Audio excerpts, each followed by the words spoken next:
Assalamu alaikum class 9. Today we are going to do our next topic of Park Studies, glacier and drainage system.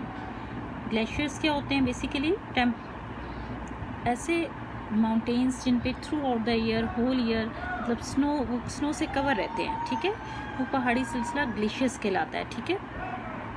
तो जो temperature है इन इलाकों का mostly क्या है कि जो सिर्फ समर सीज़न होता है बिटवीन यू कैन से जून जुलाई अगस्त, ये 2-3 मंथ होते हैं जिनमें इनका जो है इनमें इन इलाकों में या ग्लेशियर्स पे यू कैन से जो थोड़ा सा ऐसा सीज़न आता है कि इनकी जो स्नो है वो मेल्ट होती है। Temperature remains low on the areas having high altitude. तो फिर जहाँ इन इलाकों में क्या है कि हाई एल्टीट्यूड जहाँ होता है, ख़त इस्तवा एल्टीट्यूड उसे कहते हैं, जो हम जिस तरह इक्वेटर पे जब जाएँ तो बहुत जो बुलंदी पे इलाके चले जाते हैं डेफिनेटली उनका एल्टीट्यूड हाई हो जाता है, और जो बहुत लो लेवल पे आ जाएँ या you can say near the वो सन के करीब हो जाते हैं, ठीक है। Due to this snow continues to fall there, वहाँ पे सारा साल बर्फ़ होती है इन ग्लेशियर्स पे।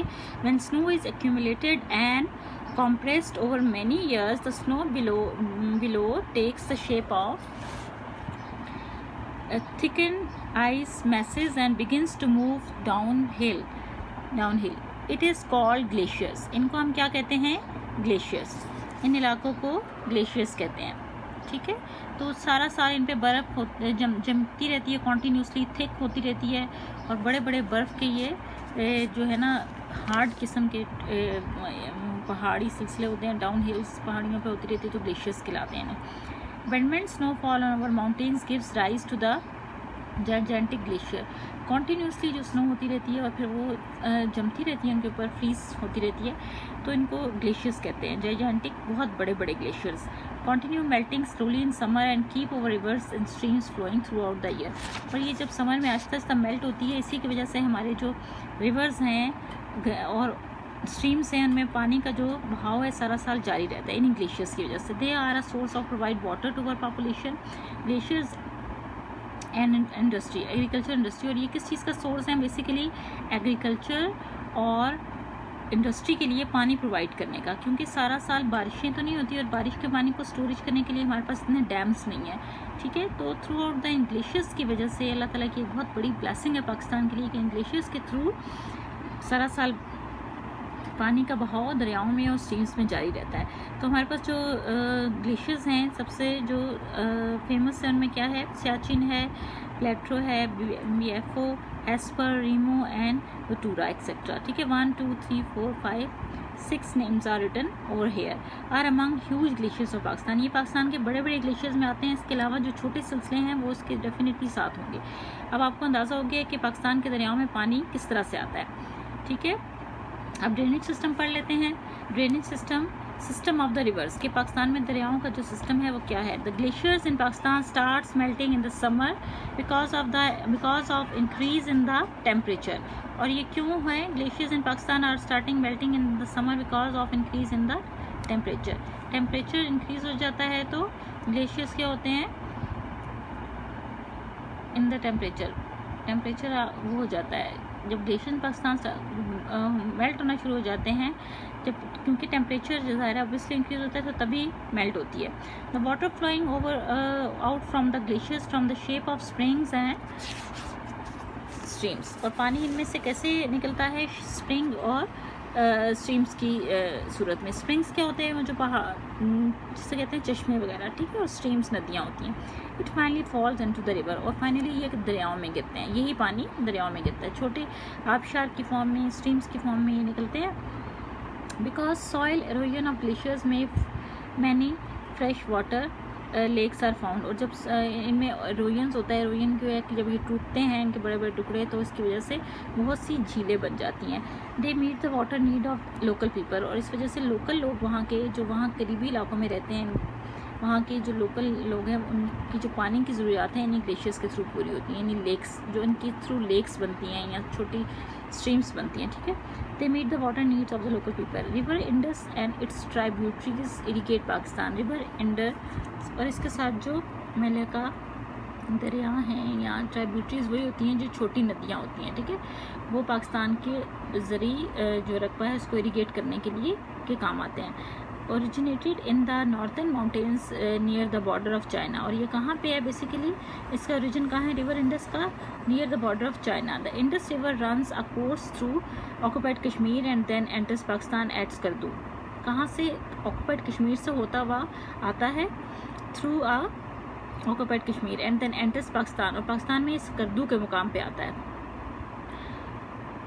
Following through the plan of the Punjab and Sindh, और क्या है कि following through the planes of Punjab and Sindh, Punjab और सिंध की तरफ जाता है ये पंजाब से होता हुआ। It falls into the Arabian Sea at the Thatta in Sindh, और फाइनली क्या है कि ये ठट्ठा में सिंध में ठट्ठा के मुकाम पे अरेबियन सी में फिर जाता है। As it flows through river Indus its course, it is joined by several rivers, और इसमें बहुत सारे दरिया शामिल हो जाते हैं, स्मॉल एंड लार्ज, छोटे बड़े। They are called tributaries of river Indus, और जितने दरिया हैं जब इसमें शामिल हो जाते हैं दरिया सिंध में तो फिर उसकी ट्राइब्यूटरीज कहा जाता है। The eastern tributary include the river Jhelum, Chenab, Ravi and Sutlej. मैंने आपको पहले ही बताया कि बाकी जितने दरिया हैं वो रिवर इंडस में इंक्लूड हो जाते हैं और फाइनली वो अरेबियन सी में ज्वाइन हो जाते हैं। They join the river Indus in the province of Punjab. The western tributaries include river Panjkora, Swat, Kabul, Kurram and Tochi.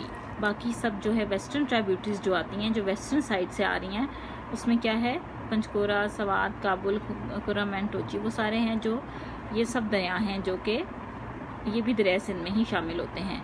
अब नेक्स्ट वेजिटेशन पे आ जाते हैं। वेजिटेशन क्या है, फॉरेस्ट लाइफ, और फॉरेस्ट लाइफ से रिलेटेड है।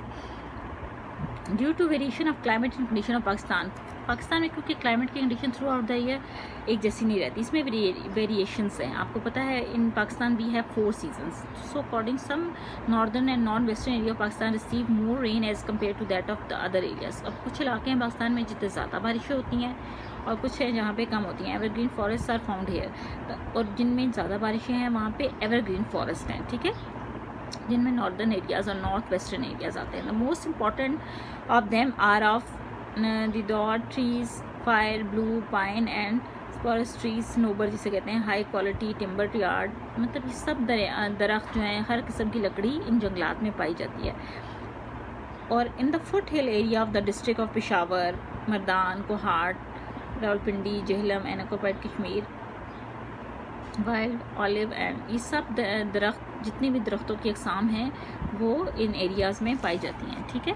फिर जो कोयटा है और कलात डिवीजन है बलूचिस्तान का भी side through bushes are there, tree of मोज, पाइन, ये सब वो दरख्तों की अकसाम है जो इन जंगलात में पाई जाती है। तो फिर यही बताया जा रहा है कि बेसिकली वो तमाम इलाके जहाँ पे बारिशों का सिलसिला थ्रू आउट द ईयर जारी रहता है तो वहाँ पे एवरग्रीन फॉरेस्ट होते हैं, और ये तमाम वो लकड़ी है जो हमारे फर्नीचर बनाने के और बहुत से और कामों में, और जिन इलाकों में सूर्य नॉर्दर्न गैस नहीं है, खाना बनाने और इन सब हाउस होल्ड एक्टिविटीज़ में और इन चीज़ों में यूज़ होती है, ठीक है। आगे इंपॉर्टेंस ऑफ वेजिटेशन, जो इंपॉर्टेंस हम पढ़ लेते हैं कि फॉरेस्ट की इंपॉर्टेंस है, फॉरेस्ट किसी भी कंट्री की इकोनॉमी में बहुत इंपॉर्टेंट रोल प्ले करते हैं, और फॉरेस्ट के बगैर ऑब्वियसली बहुत सारी चीज़ें हमारी कंप्लीट नहीं हो सकती। फॉरेस्ट हमारे एटमॉस्फेयर को, हमारे वेदर को, हमारी दूसरी ज़रूरियात को, हर तरह की ज़रूरियात को पूरा करने के लिए काम आते हैं, और इसके अलावा हमारी जो वाइल्ड लाइफ है वो भी ऑब्वियसली फॉरेस्ट पे ही डिपेंड करती है। तो उसके जो 8 पॉइंट्स हैं ये आप इसको गो थ्रू करेंगे, और इसमें ऐसे कोई डिफ़िकल्ट चीज़ नहीं है, बहुत ईजी है,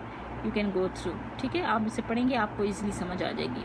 if there are no forest, rivers wash away with them a huge quantity of sand and soil. अगर फास्ट ना हो तो जो सैलाब आते हैं तो वो जो हैं अपने साथ फिर बहुत सारी सैंड और मिट्टी भी ले जाते हैं। They may fill in dams and artificial lakes, और फिर जिसकी वजह से वो मिट्टी डैम्स और आर्टिफिशियल लेक में मिल जाए। ये फॉरेस्ट हैं जिनकी वजह से बहुत सी चीज़ें रुक जाती हैं, मतलब ये मिट्टी और सैंड से बच जाते हैं। As a result the storage of capacity of water in the dams and artificial lakes is decreased as less quantity of water is available for agriculture and industry. तो क्या कहते हैं, capacity of water in dams and artificial lakes से decrease, और इसकी वजह से फिर डिक्रीज़ हो जाती है अगर मिट्टी या रेत ज़्यादा आ जाए, ठीक है। ये सारे पॉइंट्स आप पढ़ेंगे तो आपको समझ आ जाएगी, it's not a difficult thing. और फॉरेस्ट क्या है, wild life in Pakistan, forest जो है हमारी जो वाइल्ड लाइफ है उसके भी सर्वाइवल का एक बहुत अहम पार्ट है। The northern part of Pakistan is surrounded by mountains on 3 sides. These mountain include Karakoram, Himalaya and Hindu Kush. ये सारे जो पहाड़ी सिलसिले हैं वो इधर पाए जाते हैं, ठीक है। इनमें जितने भी वाइल्ड एनिमल्स हैं वो हैं। इसके अलावा क्या है, on less high mountains slope monkeys, ये जितने भी अब ये वही फॉरेस्ट के हवाले से बता रहे हैं कि जितने भी वाइल्ड लाइफ से रिलेटेड हमारे एनिमल्स हैं वो ज़ाहिर है फॉरेस्ट उनकी एक रिहाइश का है और उनके लिए एक अहम मकाम है रहने का, ठीक है। तो plain area Pakistan are use for agriculture purpose, that's why forest and wild life found on plain are getting shrug jackals. वो जो प्लेन एरियाज में हर इलाके के जो जानवर हैं, परिंदे मुख्तलिफ हैं। Dry and barren mountains of Balochistan habitat of markhor, wild sheep, partridge, chukar and various kinds of wild cat. अब जो ड्राई एरिया है वहाँ पे जो परिंदे और जानवर पाए जाते हैं उन सब के नाम मेंशन है यहाँ पे, ठीक है।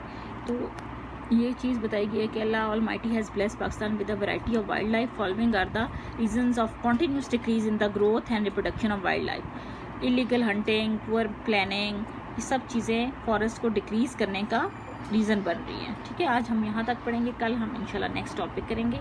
इससे रिलेटेड क्वेश्चन आंसर देख लेते हैं। अच्छा जी, there is a long question, describe the significance of forest. Describe the significance of forest, question number 12। और शॉर्ट क्वेश्चंस में हम देख लेते हैं।